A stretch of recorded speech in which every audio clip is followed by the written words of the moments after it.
Lo tau nggak, di Cina nggak sembarang orang bisa beropini di sosmed sekarang. Sekarang di sana, kalau lo bahas topik kayak kedokteran, keuangan, hukum, atau pendidikan, hal-hal yang butuh expertise, lo harus punya ijazah yang relevan. Nggak bisa lagi tuh lulusan SMA ataupun SMP ngomong soal makroekonomi ataupun kesehatan. Kalau nekat, akun lo bisa disuspend dan kena denda sampai 100.000 yuan. Sekitar 220 juta rupiah lah. To be honest, gue lumayan setuju sama regulasi ini. Karena tujuannya buat ngurangi misinformasi yang ada di sosial media. Masih ingat nggak pas pandemi dulu, waktu Jering, yang dia itu notabene itu musisi, ngomong soal kesehatan seolah-olah lebih ngerti dari dokter. Dan akhirnya banyak yang kegocek. Sekarang tuh banyak banget yang kayak gitu. Bukan bidangnya, tapi merasa paling tahu cuma karena dia punya follower banyak dan jago ngomong. Nah, ini yang disebut Dunning-Kruger Effect.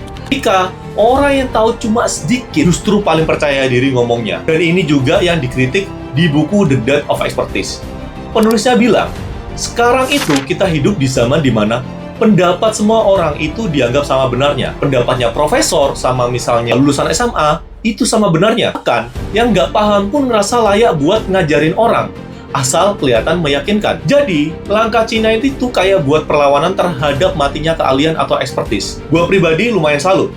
Tapi, di sisi lain, gue lumayan worry.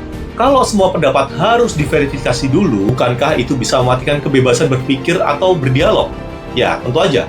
Ada pro dan kontra sih. Kalau lo sendiri, gimana pendapat lo? Lo setuju nggak sama regulasi kayak gini? Tulis pendapat lo di kolom komentar. Kita diskusi di sana.